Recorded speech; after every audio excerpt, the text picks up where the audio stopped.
Hello, Erin. How are you? I am very, very good. How are you? I'm very well, thank you. Very well. We're laughing because We've been faffing about for the past half hour trying to set this up. But here we are. We got started. I've been buzzing for this because I've been thinking about it all day today and lead up all this week, thinking that I actually know feck all about you. The one thing that really excites me is speaking to someone when they are obviously passionate about what they do and they have a lot of ambition and drive. And I've got absolute zero time for shit chat, small talk, anything like that. And you are obviously a very passionate and ambitious person. So I'm very excited to get into exactly how you got to where you are now, where you started off from, and hopefully give some inspiration and wisdom to any person actually watching and listening. So obviously within the UK bodybuilding scene, especially, you are very well known. Either everyone knows who you are, knows of you, or just knows you in general, full stop. However, for anyone living outside of that bodybuilding world that might be watching, who exactly are you? Who exactly are you? Am I? What is it you do? And yeah, just give us a little bit of a background story of Erin Thomson. Okay, cool. So I'm Erin Thomson. I am a professional bodybuilder. I am a figure competitor. I used to be a bikini athlete. So I started bodybuilding in 2018. Started in the bikini division, then realised I was way too big for that. Love it. Won the British finals that year, and then became a figure athlete.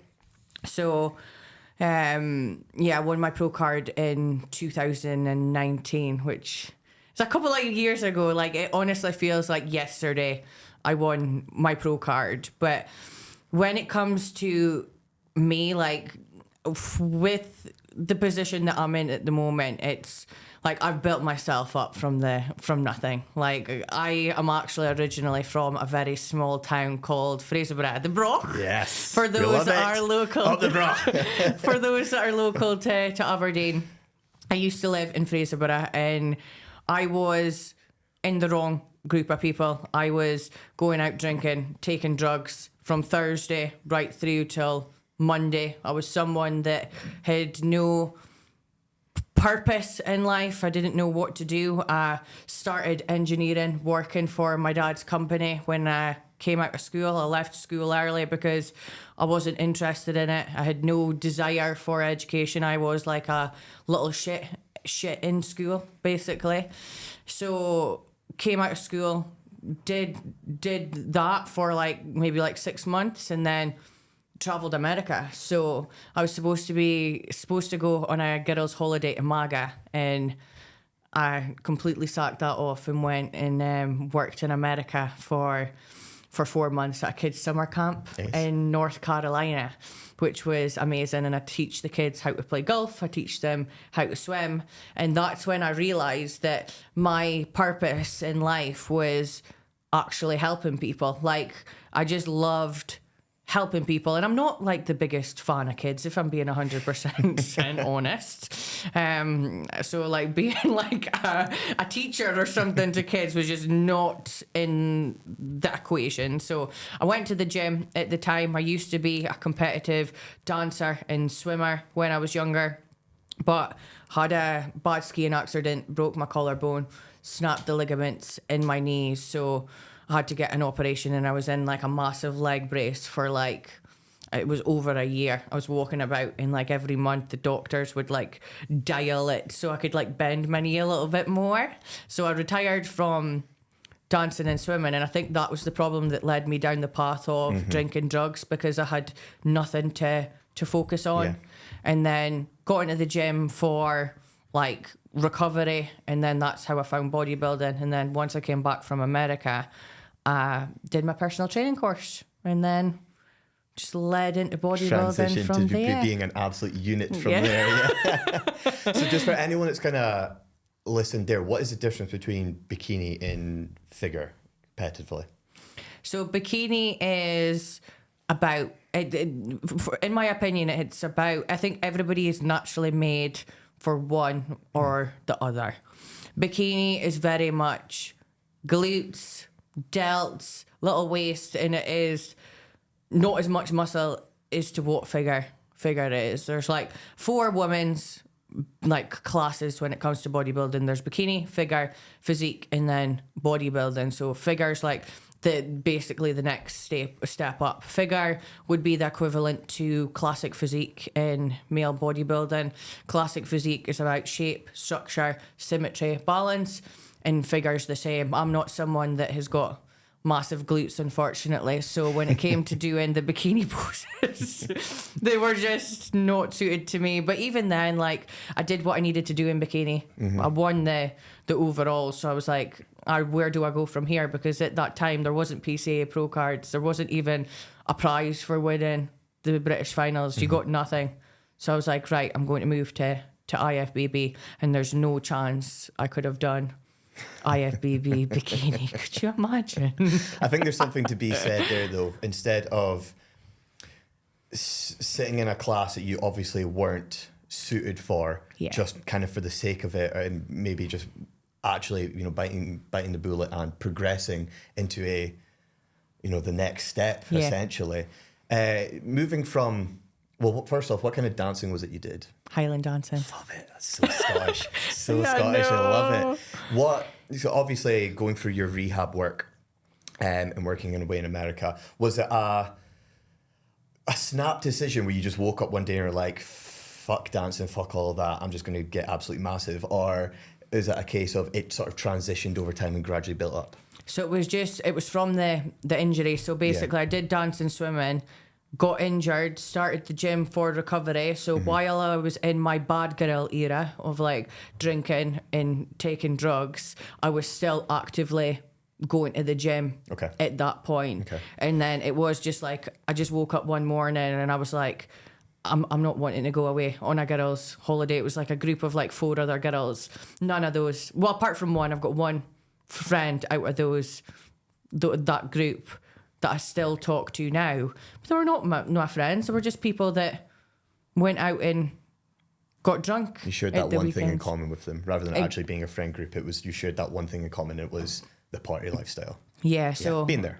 Yeah, exactly. So I just was like, no, I'm just going to get up and leave, and it was the best thing that I could have possibly ever done, if I'm being 100% honest. And at what point did you decide you wanted to go down the bodybuilding route, i.e. going for bikini, rather than just being like, I don't know, the phrase gym bunny or just a gym goer or whatever, just being, sticking with maybe engineering or whatever sort of profession you were in at the time and just going to the gym and training?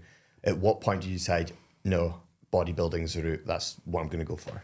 So I came back from America, and then I was talking to my mum and just telling her, this is what I want to do. And then I put 2 and 2 together. I was like, I'll just become a personal trainer.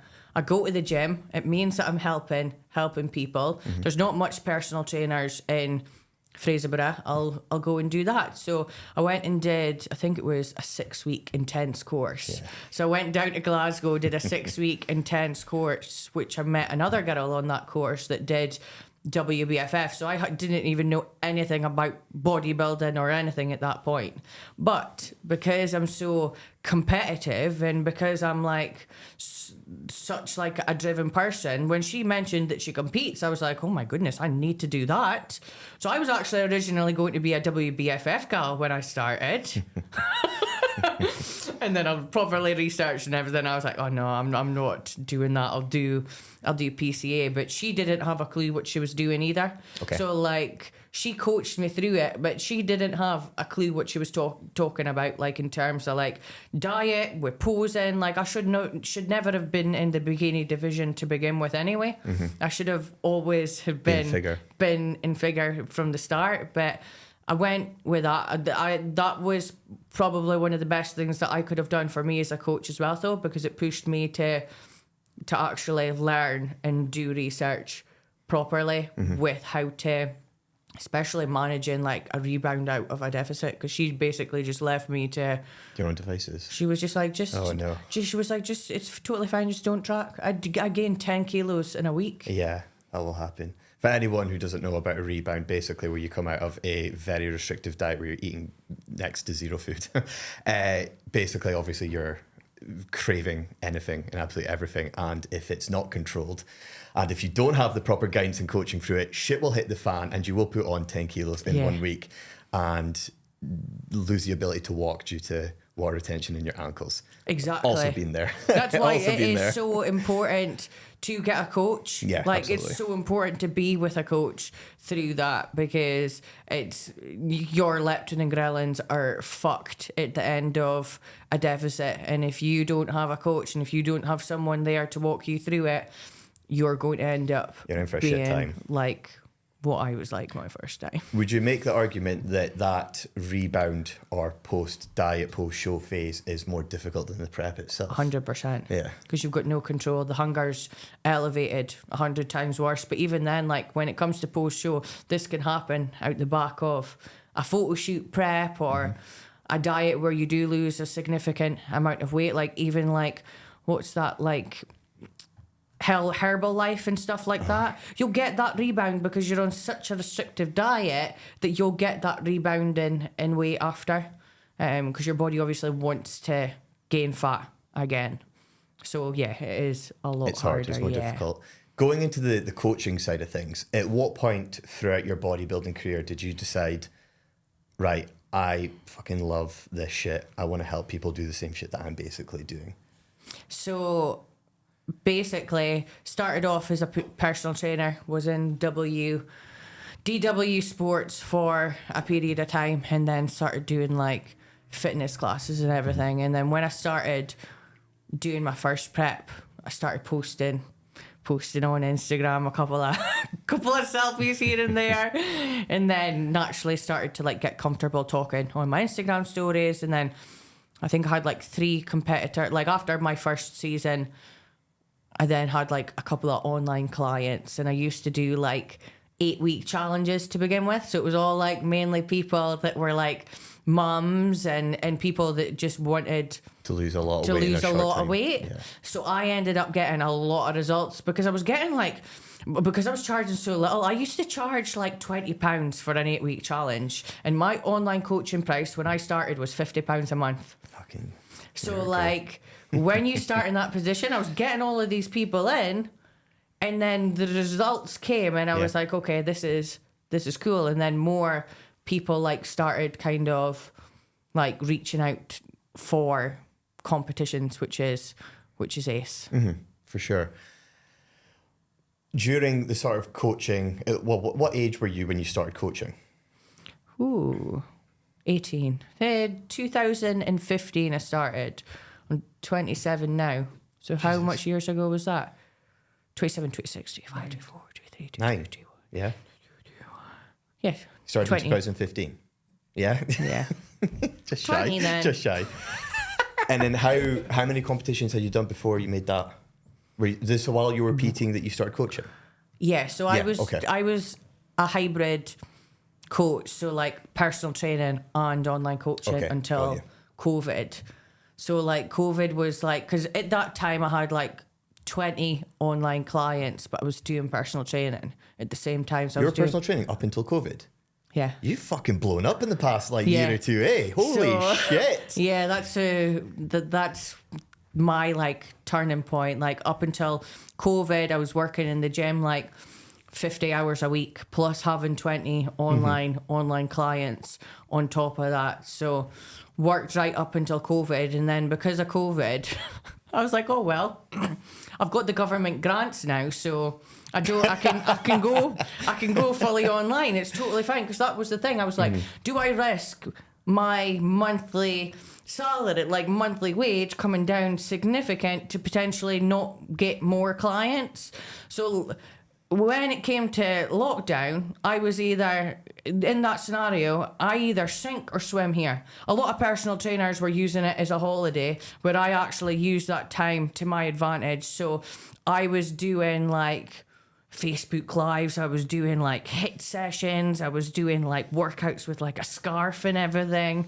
And the amount of people that actually joined me during COVID was mental. Like I doubled my income during COVID. And then after I had to give those freaking grants all back. My accountant was like, you do realise you're now going to have to repay that grant. I know. So like lockdown was the turning point for me, as a coach. Let's talk about, I guess you could call it your brand. Femmevo? Femmevo! Femmevo. High energy. Where did that come about? What inspired that? So originally it was Coached by Erin. So Coached by Erin was the original brand, but it was like a very girly pink logo. There was like a little photo of me at the side of it, and I had another coach on board at the time that was someone that just wasn't suited to the company and my brand at all. But like what was happening was like she wasn't posting about like Coached by Erin, because like why would you want another what like I was thinking about it from her perspective as well. Like why would you want to be part of like Coached by Erin? You wouldn't want to say, oh, I'm a Coached by Erin coach. Like she would want to be coached by Susan. Do you know what I mean? So after that we split ways, and then I rebranded Coached by Erin and realised that I wanted to make it into a company that people were proud of rather than a separate entity. Yes. Because Coached by Erin, yes, okay, my clients would maybe wear that, but it's not actually got like a statement behind it. Whereas Femmevo stands for Female Evolution. Mm-hmm. So our tagline is take up space, which means like taking up space to be whoever you are, like your mental authority to give yourself permission to wear what you want, dress what you want, have huge muscles if you want to be whoever you want to be. And the coaches on my team now are proud to be part of Female Evolution. They'll happily wear that because that represents them. And they want to be in that. Be involved with it. I think that's such a smart decision, moving away from Coached by Erin. And going towards something that other people would be proud to be a part of. Because as much as the previous coach might have been proud to be still under your wing, it's still got your name. And it's almost like she's an employee rather than part of it. So that's, business-wise, that's such a smart decision. I'm all for female empowerment. I think the majority of people that I work with are female, and I love, we're now getting to a point where more and more women are embracing growing muscle, getting strong, and building their body up rather than just focusing on losing weight and weighing a certain number. And I think what you do for that movement is phenomenal. And I don't think there's anything, especially within the UK, that speaks volumes to that. Within, let's say, your coaching sort of journey and moving away from Coached by Erin and going towards creating like an absolute monster within the sort of the female empowerment movement, there's obviously going to be backlash from, let's say, the opposite sex, i.e. men. Has there been any kind of point where that's, well, let's start off with, have you received backlash from men? I get backlash every day. Every single day I get backlash. Where like I get hate every single day on Instagram, TikTok, email. Like it's mental the amount of hate that I do get from social media. But at the end of the day, like no matter who you are, if you've got something that maybe somebody's even just a little bit jealous of, you're going to get hate. And I would rather have 20 people that absolutely love me. I don't give a shit about the 1,000 people that actually hate me, because as long as I'm being authentic and being who I am and supporting and loving the people that are closest to me, it's all that really matters. It doesn't matter what Brian 1 2 3 4 on Instagram saying. Do you know what I mean? So it's just about being authentic and just sticking with my ground. I think that's the most important. Who you truly are and what your intentions are, and I guess your ambitions with this. Has there been any point where it's maybe gotten to you? Quite a lot. Yeah. When I first started like putting more like, you know, like putting selfies on the internet, like you're going to get hate because people are intimidated with girls that are Bigger than them. Bigger than Stronger them. than Yeah. them. Yeah. They get intimidated, but they're intimidated because they can't do it. I've never been intimidated than a guy that's bigger than me or stronger than me, ever. It's always from people that have got no profile pictures or are not into bodybuilding. They don't understand it. It's never ever. I've never had hate or any negative comments from any male that actually does bodybuilding. Yeah. I think that speaks volumes. Obviously, it's then that those negative comments and that level of negativity is coming from a place of insecurity. Yes. And the fact that Brian 1 2 3 4 or whatever is clearly jealous that, you know, there's a female that some would say is not meant to be stronger than him or whatever. Yeah. Is in fact stronger than him. What dealing with that sort of backlash, and there's been times where it has gotten to you, has there been any sort of tactics, methods, or just things that you say to yourself or things that you do or say that help you sort of move past that? I just don't look anymore. Okay. I don't read my Instagram. Yeah. I don't read my TikTok, especially. Like TikTok is the devil. Like, even honestly, like I put up a video of me and James when we got married. Yeah. It got 12 million views or something. Holy shit. I had to turn the comments off because they were all just saying how, like, because I was like muscly and James was just like not. Just like people like saying like, oh, she walks over him, and For fuck's sake. I know. It was horrible, but even then, like, it's just one of those things. Like, the thing that always goes through my head is you could be the ripest, juiciest peach in the world, and there's always going to be someone that doesn't like peaches. I love that. Yeah. So that's what sticks with me every single day. Doesn't matter, because the people that are meant to be in your life, they'll love you for you. They don't care. Do you know what I mean? It's about the people that's close that's the most important thing. Absolutely. I'd rather be loved by quality over quantity. I think in that sort of sense. What would you say to the women out there that want to build their body up, that want to get strong as fuck and maybe grow a bit of muscle, but obviously have maybe that little bit of fear or self-doubt that it's maybe not feminine? Well, it's going to take you a long, long, long time, that's for sure. I think people underestimate how hard it actually is to gain muscle. Yeah. Like, I have been literally training for more than 10 years. I've been going to the gym and doing this consistently I've been competing for over 5 years now, going to the gym consistently every single week for 5 years. It's not going to happen overnight. Like, if you want something, go get it, but you're not going to look like a woman's bodybuilder accidentally by going to the gym 5 times per week. There's obviously other things that come into consideration with that as well. But you've just got to do what you want to do. It doesn't matter what anybody else is doing. And another thing as well, like, nobody actually gives a shit about you. And I know that is a really hard thing to hear, but nobody actually cares about what you look like and what you're doing, because everybody's so focused on themselves that nobody cares about you. Your ego is the one thing that actually makes people think that they care. Like, nobody cares. Yeah.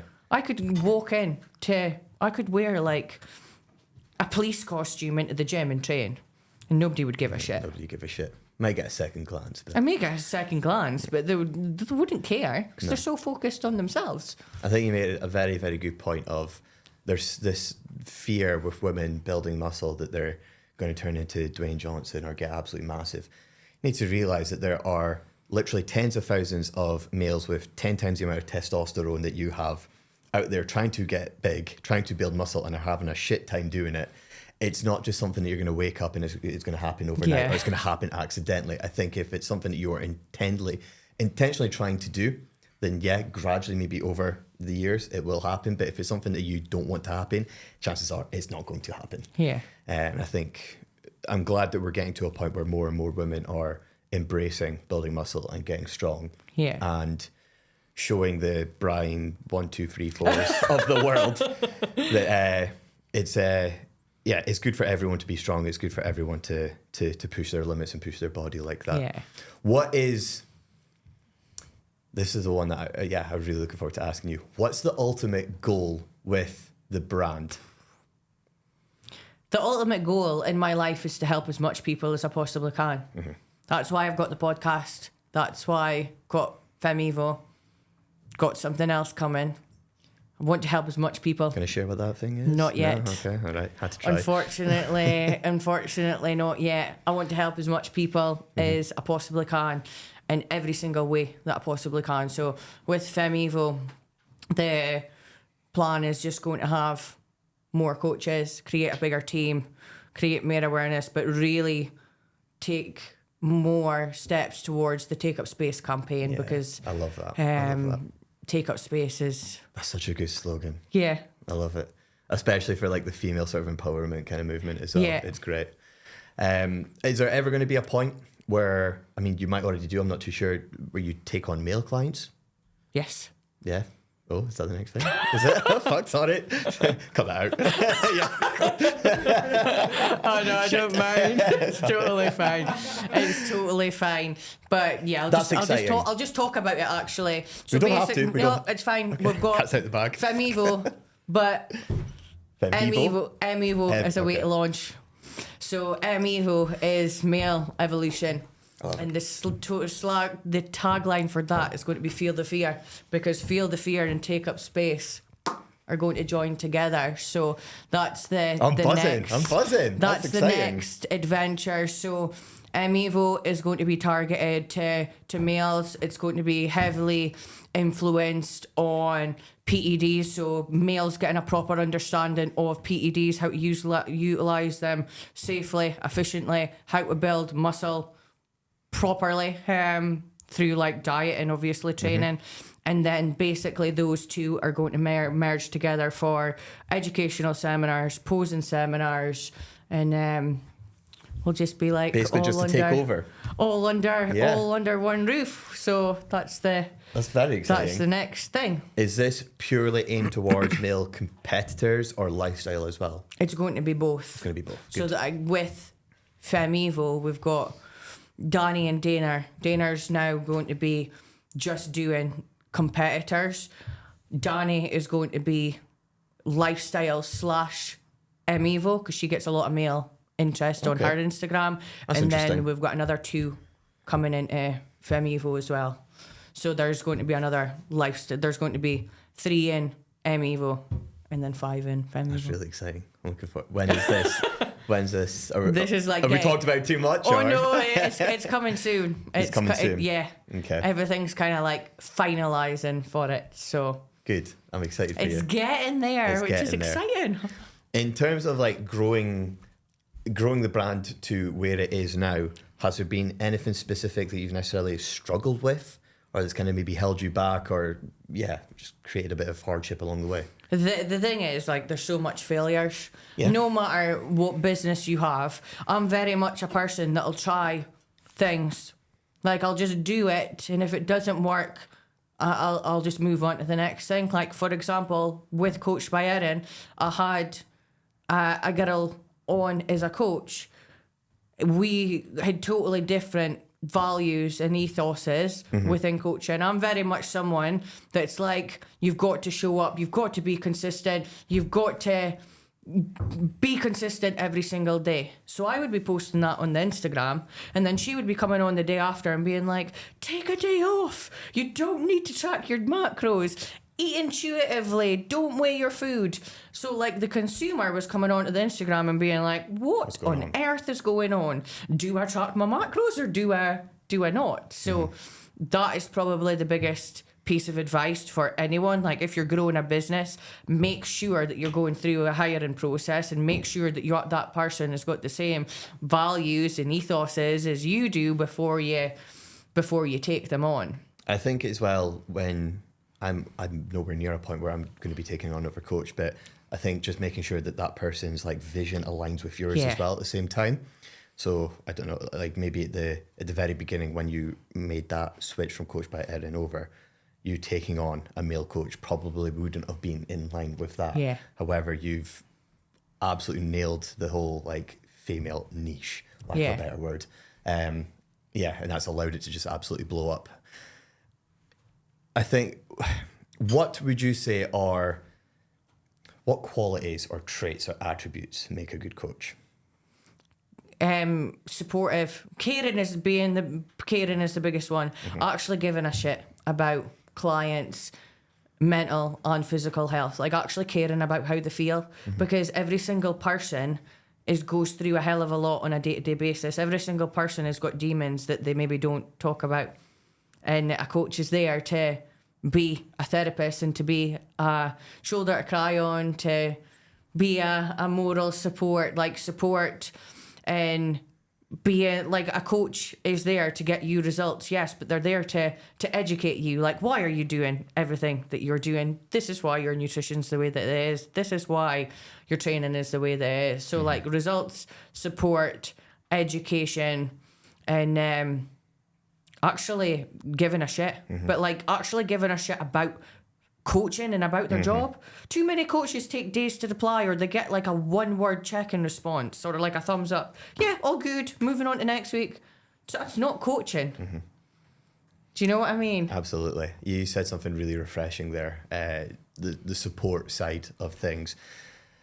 To be honest, this is a conversation I've only had with, say, other male coaches. Yeah. I'm big on the support side of things. I want to know what's going on in all my clients' lives. And like I say this all the time, I can't promise I'm going to have the answers, but I'll promise I'll fucking listen. And sometimes just like a problem shared is a problem halved and all that sort of shit. And there's so many coaches I've had this conversation with where it's like, well, yeah, but you're not a therapist. I'm like, obviously, like we're not a qualified therapist, but we're fucking human. Yeah. And we're going to listen and we want to problem solve. And if you actually gave half a shit, you would listen to what's going on, because then you might be able to come up with the fucking solution rather than just, right, here's your diet plan, here's your training. Right, why are you deviating from the plan? Yeah. Like, that's not fucking good enough. Find out the reason. Sorry, I'm going off on a tangent. Yeah. But no, I completely agree. Being supportive. I think there needs to be two of the most important traits for me, I think, as a coach is empathy and accountability. Yes. So listening to what's going on in that person's life, recognizing what they're saying, acknowledging it, and then seeing if you can actually come up with a problem and understand that there's shit going on. And also that level of accountability where they're not just, oh, like someone brought cake into the office on Friday and, oh, you can't fit like, and I was off for the weekend. No, I'm sorry, that's not good enough. So understanding like when there's a legitimate problem, but also giving them a kick up the arse, being like, right, do you want this goal? Because right now your actions aren't in line with it. Yeah. And it's got to be love-hate as well. You do need 100%. To give them a kick up the arse at times, but like even like when it comes to like cortisol, when it comes to stress management, this is going to fluctuate scale weight. It's going to fluctuate water retention. If a coach doesn't know what's going on, how on earth are they going to help you, or maybe put things in place to help navigate that from happening again? Absolutely. Going back to the bodybuilding side of things, what's the goal for that? What direction do you want to take that in? Because obviously you're pro. Yeah. You're up there. What's the next step? So bodybuilding is, I take this goal by goal. Okay. Because at the end of the day, I'm under no illusion anymore. Like when I was a first timer, of course, my goal was to win. Well, no, to be honest, it wasn't. I just wanted to show up. I just wanted to have a good time, and I enjoyed it. When I was chasing my pro card, that was the goal. Like I was envisioning me winning my pro card every single day. Like every time I did my cardio, I was envisioning them saying my number. And this funny thing is that it was Hans Zimmer. When I was like standing at the side, Hans Zimmer was playing while I was actually on stage when I won my pro card, and that was my cardio track that I used to envision. Seriously? That to, yeah. That's weird. It was mental. Yeah, that's it was absolutely mental. But yeah, my goal this season was to get top 10. So got that. It'll be top 5 next year. Next time. And then after that, it'll be to win. And then that'll obviously naturally get me to the Olympia.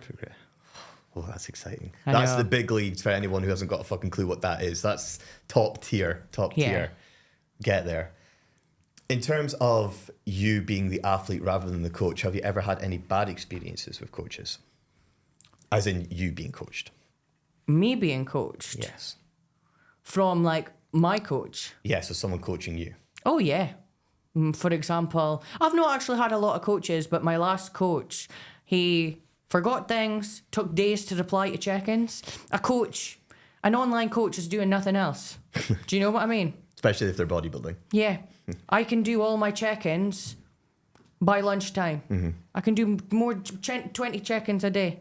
A coach is never too busy. They have got time. It's just not a priority. So getting late check-in responses, forgetting things. So, for example, I had the best coach in the UK for bodybuilding. He is the biggest coach in the UK for bodybuilding.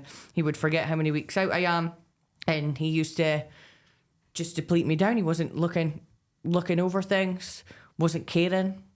He once gave me a refeed, 600 grams of carbs, right? I was following a meal plan at the time.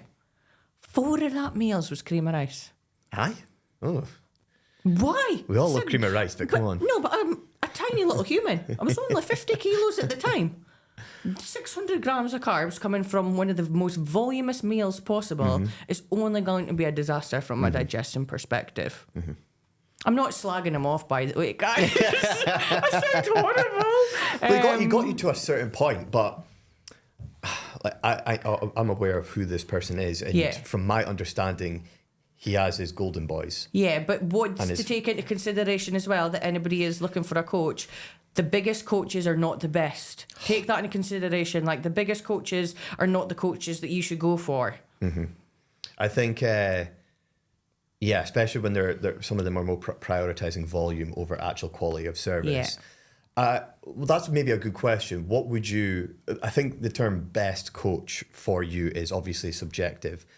How would you help someone maybe identify who the best coach is for them? Having a call with them. You've got to be able to vibe. Yeah. You've got to have a...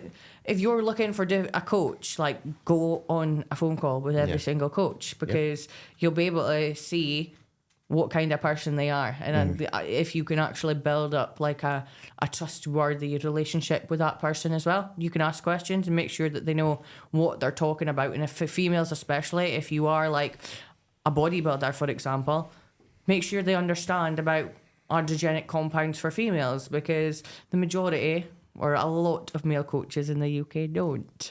I'm just pumping full of them. Yeah. I think you definitely need to see the personalities. Personality is the biggest one. Like 100, your coach, for example. Why did you choose him? Personality. Exactly, and a lot of my clients are the same. They come to me because they like who I am as a person.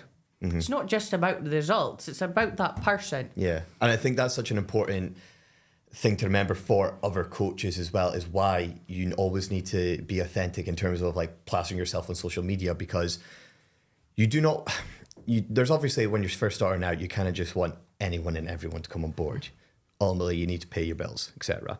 However, it gets to a certain point where you have the privilege of being picky and selective with who you can work with and who you take on. And you maybe don't want to work with people that clash with you in terms of personality sense, maybe have the same sense of humor or have the same sort of morals or values. There's been so many conversations I've had over like a Zoom call or etc. where there's not been like that vibe. Yeah, I know. Lack of a better word. It is a vibe though, you know. I know within the first like 5 seconds if this person is going to be a long-term client or if I'm you're going to even take them on. Yes, yeah, exactly. And I think I guess it's a privilege to be in a position where you can say to people like, look, I'm afraid, but I just don't think that we're going to be a fit. As much as you do want to help as many people as possible and have as much of a positive influence on as many lives as possible, there's a certain element of, are you going to have that positive influence in this person's life, or is it more just going to take money from them and maybe not be able to click with them as much? And I guess that's when you can maybe refer them to someone else or just give them a little bit of advice, etc., and send them on their way. But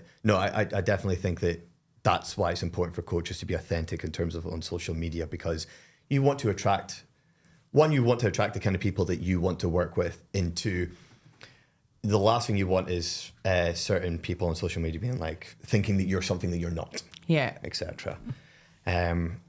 I'm just aware of the time that we're on, Erin. I don't want to take up too much of your day because I know that it's you're fine. married to your routine. What time is it? Married to your routine. That was quick. What time is it? We're just there. Oh my God. I know, it's flown by. It's flown by. We'll finish up there. One question I do want to ask you, and honestly, this is literally just come off the dome right now. If there was, this is so cheesy, if there was one thing about the world that you could change, what would it be? For everybody to be authentically themselves and to not hide behind a mask, because so many people hide behind a mask. And social media is a place where there is way too many fakeness in terms of people like pretending to be something that they're not. Everybody just be whoever that they want to be, and to be positive, to be happy, and take up like space. you're living your life. Like, just be happy. Be happy, yeah. Positive vibes. Thank you very much, Erin. I appreciate You're welcome, that. that was Cheers. good. He's coming on my one next week, guys. Any females out there, and soon to be, I guess, males that want to compete, Soon to be males. soon to be taking on male clients. Now taking we're transgender. 2023. Anyone that identifies as a toaster and they want coached. Anyone that wants to become a serious competitor, definitely help Erin. Top tier coach. Thank you very much, guys. We'll catch you in the next one.